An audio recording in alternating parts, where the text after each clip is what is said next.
और अब बात 2024 के रण की, सियासी संग्राम की। 2024 के लोकसभा चुनाव का काउंटडाउन शुरू हो गया है। तमाम दल चुनावी मोड में आ गए हैं। रणनीति बनाई जा रही है, तमाम दांव पेच आजमाए जा रहे हैं। वोट बैंक को लुभाने की कोशिशें भी तेज हो गई हैं। ऐसे में सबसे बड़ा सवाल गेम चेंजर वोट का है, यानी मुसलमान मुस्लिम वोटर किधर जाएंगे, उनका मिजाज क्या कह रहा है। बीजेपी भी पसमानदा मुस्लिम पर दांव लगा रही है। कितनी अहमियत है मुस्लिम वोट की और क्या है बीजेपी का प्लान, देखिए खास रिपोर्ट में।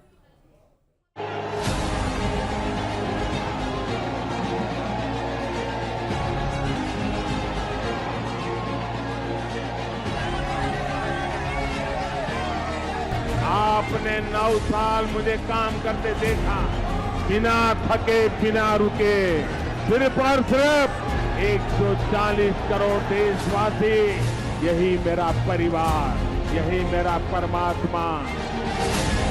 मुझे बताओ 24 में यूपी क्या करेगा, जरा जोर से बोलिए, क्या करेगा?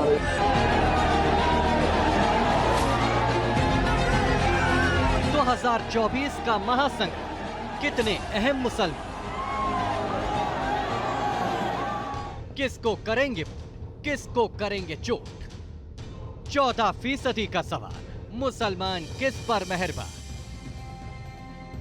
क्या बीजेपी को जिताएगा पसमानदा वाला दांव।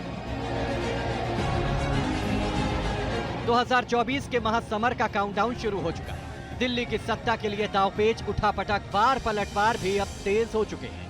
हर वर्ग को साधने की कवायद भी तेज हो गई।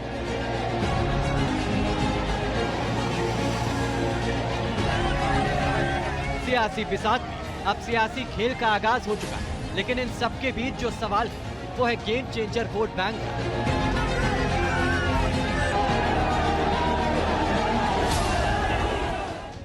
सवाल ये है कि 2024 की इस जंग में इस बार मुस्लिम वोटर किसके पाले में जाएगा। मुस्लिम वोटर कहां और किसके फेवर में वोट करेगा। ये बात अहम इसीलिए भी है क्योंकि देश में करीब 18 करोड़ मुस्लिम हैं, यानी मुसलमानों की आबादी 14% है, जो सियासी तौर पर काफी अहम मानी जाती है।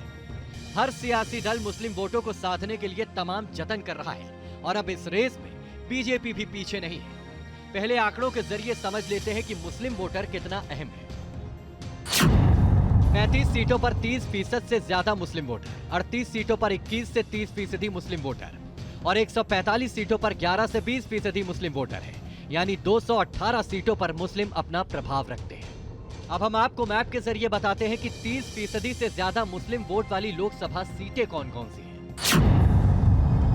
जम्मू कश्मीर में 5 सीटें, उत्तर प्रदेश में 8 सीटें, तेलंगाना में 1, लक्षद्वीप में भी 1, असम में 4 सीटें, पश्चिम बंगाल में 9 सीटें, बिहार में 3 और केरल में 4 सीटें। इन आंकड़ों से साफ है कि मुस्लिम वोटर कितना ज्यादा अहम है, लेकिन सवाल है कि 2024 में ये वोट बैंक किसकी नैया में सवार होगा। वैसे पैटर्न जिस तरह से बदल रहा है उससे कई आशा आशंकाएं भी जन्म ले रही हैं। जो क्षेत्रीय दल मुस्लिमों को अपना कोर वोट बैंक समझते थे, उन्हें भी झटका लगा है।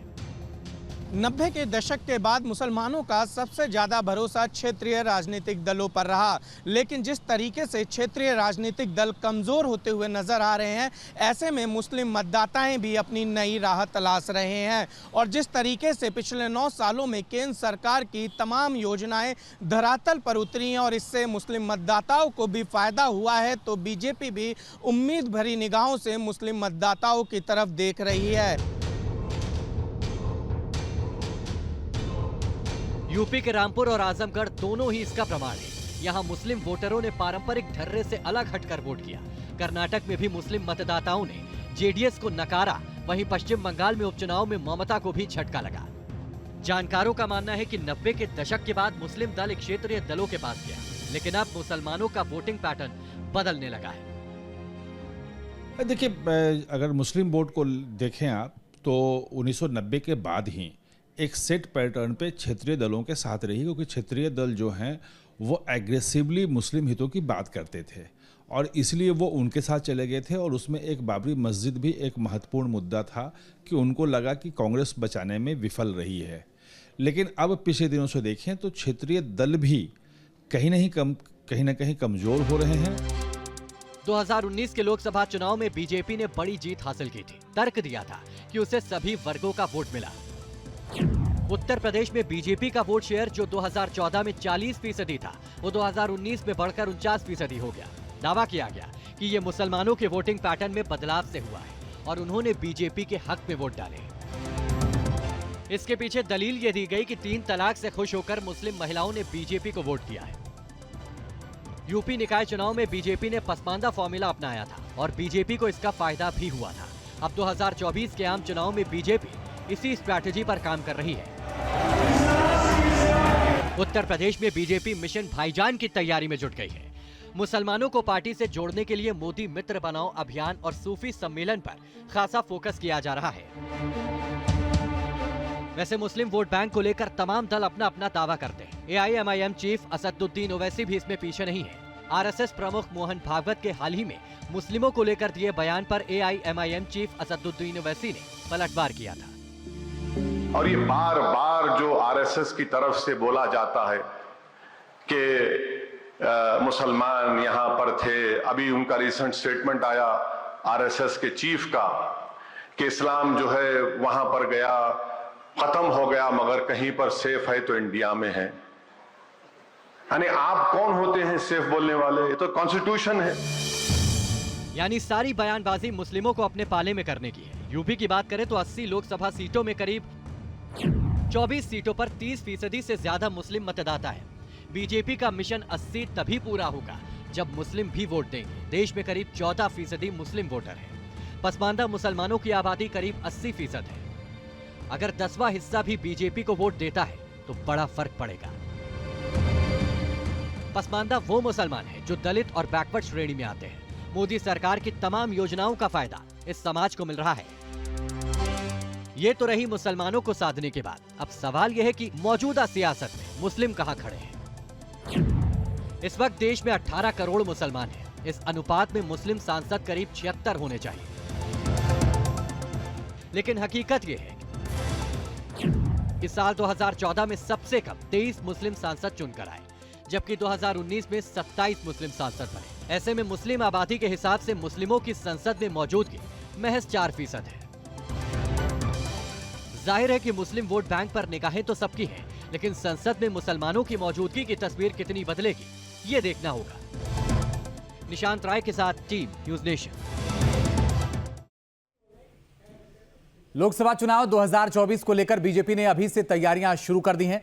सियासी समीकरणों के साथ ही जातिगत समीकरणों को साधने की कोशिशें भी तेज कर दी गई हैं। इस बीच खबर है कि पार्टी नेतृत्व ने बड़ा फैसला लिया है और जानकारी के मुताबिक बीजेपी के शीर्ष नेतृत्व ने पार्टी के राज्यसभा सांसदों जो इस वक्त कैबिनेट मंत्री हैं, उन्हें आम चुनाव 2024 के लिए लोकसभा सीटों की तलाश करने के लिए कहा गया है, जहां से वे चुनाव लड़ सकें। सूत्रों के मुताबिक कई मंत्रियों को इसके संकेत भी दे दिए गए हैं। आइए आपको ये अब बताते हैं कि कौन कौन से इस वक्त कैबिनेट मंत्री हैं जो लोकसभा नहीं बल्कि राज्यसभा में हैं और वो चुनाव लड़ सकते हैं। निर्मला सीतारमण वित्त मंत्री हैं, तमिलनाडु से वो चुनाव लड़ सकती हैं।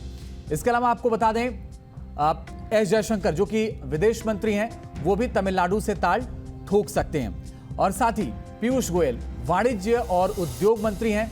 खबर है कि ये महाराष्ट्र से चुनाव लड़ सकते हैं। साथ ही धर्मेंद्र प्रधान मानव संसाधन मंत्री हैं, कौशल विकास मंत्री ओडिशा से चुनाव लड़ सकते हैं, फिलहाल राज्यसभा के सदस्य। इसके अलावा नारायण राणे कैबिनेट मंत्री हैं, सूक्ष्म लघु एवं मध्यम उद्योग मंत्री हैं, ये भी महाराष्ट्र से चुनाव लड़ सकते हैं 2024 के। साथ ही सर्बानंद सोनोवाल आयुष बंदरगाह मंत्री हैं, असम से किस्मत आजमा सकते हैं, अभी फिलहाल राज्यसभा के सांसद। इसके अलावा ज्योतिरादित्य सिंधिया नागरिक उड्डयन मंत्रालय इनके पास, स्टील मंत्री भी हैं।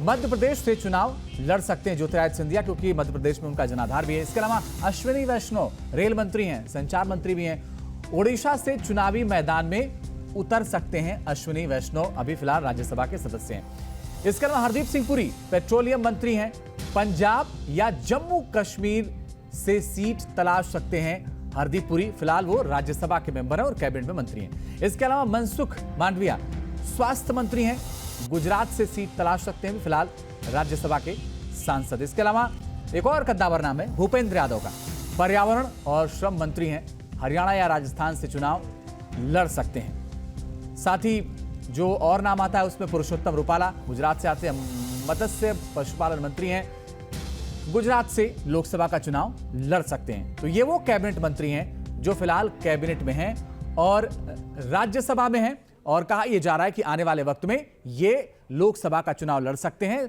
2024 में किन सीटों से लड़ेंगे, अलग अलग राज्यों से, इसके लिए तैयारी चल रही है। और अब बात करते हैं बिहार की सियासत की। बिहार के मुख्यमंत्री नीतीश कुमार विपक्षी एकता को मजबूत करने में जुटे हैं। 23 जून को पटना में विपक्षी दलों की अहम बैठक भी होने वाली है, लेकिन इस बैठक से पहले ही नीतीश कुमार को तगड़ा झटका लगा है। महागठबंधन में दरार पड़ गई है। किसने दिया झटका और क्या होगा विपक्षी एकता पर असर, देखिए खास रिपोर्ट।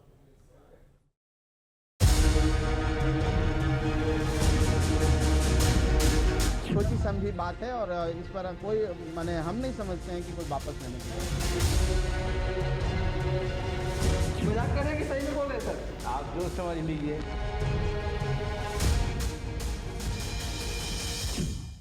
बिहार की सियासत में बड़ी हलचल। महागठबंधन में फिर पड़ी दरार। जीतन राम मांझी के बेटे संतोष सुमन का इस्तीफा। 24 से पहले दांव, क्या मांझी छोड़ेंगे नीतीश का साथ?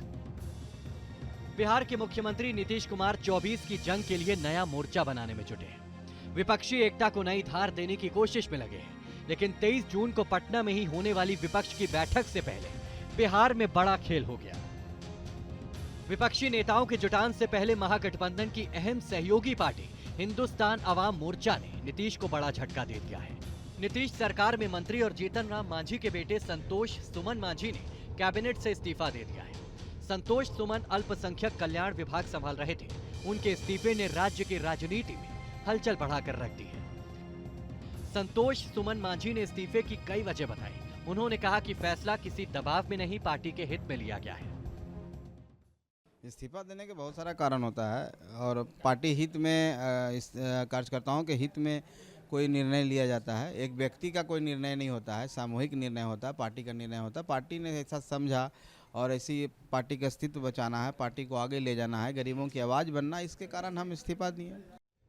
संतोष सुमन ने यह भी साफ कहा कि इस्तीफा देने का फैसला सोच समझ कर लिया गया है और अब फैसला वापसी का मतलब नहीं है। हालांकि उन्होंने अभी गठबंधन छोड़ने की बात नहीं कही है।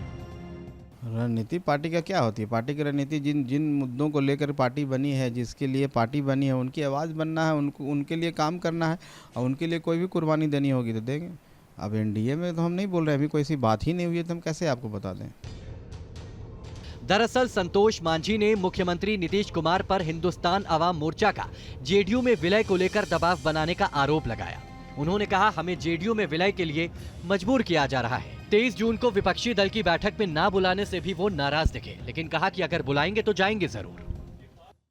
तो जो लोग अपोजिशन जो मेन हैं, जो 23 की बैठक करा रहे हैं, बड़े दल हैं, उनको ऐसा महसूस होता है तो इस तरह का बात बुलाया गया नहीं बुलाया गया, अभी तक तो नहीं बुलाया गया, पता नहीं किन्हीं को नहीं बुलाया गया। 23 तारीख से पहले सबको बुलाया जाता। अगर ऐसा मौका मिलेगा तो हम लोग अभी भी जाने के लिए तैयार हैं। हालांकि बीजेपी से गठबंधन के सवाल पर संतोष सुमन ने कहा कि अभी इस पर कोई बात नहीं हुई है। अब देखिए कौन क्या कहता है, इस पर तो मैं कोई टिप्पणी नहीं करना चाहता हूं। निश्चित तौर पर महागठबंधन के लोग के बोलने के लिए तो यही चीज़ न रह गया है। आप कम से कम उनसे पूछिए ना कि क्यों हम ऐसा निर्णय लें। दरअसल माना जा रहा है कि बिहार के पूर्व मुख्यमंत्री जीतन राम मांझी ने अगले साल होने वाले लोकसभा चुनाव में महागठबंधन में हम के लिए कम से कम 5 सीटों की मांग की थी और उनकी इस मांग को तवज्जो नहीं मिली। वहीं जीतन राम मांझी की मुख्यमंत्री नीतीश कुमार से नाराजगी की एक और भी वजह है। नीतीश ने 23 जून को पटना में विपक्षी दलों की बड़ी बैठक बुलाई है, लेकिन जीतन राम मांझी को उसका न्योता नहीं भेजा। संतोष सुमन के इस्तीफे के बाद अटकलें लगाई जा रही हैं कि जीतन राम मांझी नीतीश का साथ छोड़ सकते हैं। हालांकि इसी साल 27 फरवरी को जीतन राम मांझी ने विधानमंडल की बैठक में कहा था कि कसम खाकर कहता हूं, नीतीश कुमार का साथ छोड़कर कहीं नहीं जाऊंगा। ये बयान तब उन्होंने दिया था जब नीतीश कुमार ने कहा था कि जीतन राम मांझी पर बीजेपी की नजर है। दरअसल बीजेपी के साथ जाने की अटकलें इसीलिए भी तेज हुई क्योंकि जीतन राम मांझी 13 अप्रैल को केंद्रीय गृह मंत्री अमित शाह से दिल्ली में मुलाकात कर चुके हैं। हालांकि उस वक्त पार्टी ने इस मुलाकात पर सफाई देते हुए कहा था कि ये राजनीतिक बैठक नहीं थी। संजय मयूख के इस्तीफे के बाद बीजेपी एक बार फिर से नीतीश कुमार पर हमलावर हो गई है। बीजेपी नेता संजय मयूख ने कहा कि नीतीश कुमार के साथ अब रह कौन गया है, एक एक कर सब तो उनका साथ छोड़ ही रहे हैं। तो रह कौन गया है? माननीय मुख्यमंत्री जी के साथ रह कौन रहा है? उपेंद्र कुशवाहा बाहर, आरसीपी सिन्हा बाहर, सारे लोग बाहर, जीतन राम मांझी बाहर। तो ये तो वही हो गया ना कि तेरे नाम से शुरू तेरे नाम पे खत्म। मतलब माननीय लालू प्रसाद जी से शुरू हुए थे नीतीश जी और माननीय लालू प्रसाद जी पे समाप्त हो रहे हैं। वहीं बीजेपी नेता शाहनवाज हुसैन ने भी संतोष सुमन के इस्तीफे के बाद महागठबंधन पर करारा प्रहार किया। कि महागठबंधन का हाल यही हुआ है कि सब बिछड़े बारी बारी।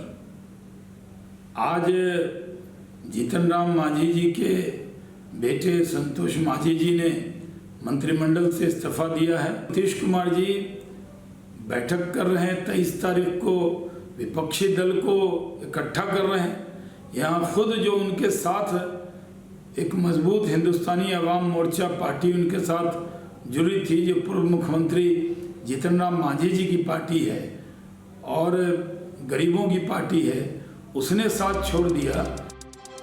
संतोष कुमार मांझी के सियासी सफर की बात करें तो उन्हें सियासत विरासत में मिली है। पिता जीतन राम मांझी करीब 4 दशक से सियासत में सक्रिय हैं। मई 2014 से 20 फरवरी 2015 तक बिहार के मुख्यमंत्री रह चुके हैं। संतोष सुमन मांझी 2018 में पहली बार एमएलसी बने थे। संतोष मगध यूनिवर्सिटी से पीएचडी कर चुके हैं। 10 फरवरी 1975 को बिहार के गया में जन्म हुआ। संतोष कुमार मांझी जीतन राम मांझी के बेटे हैं।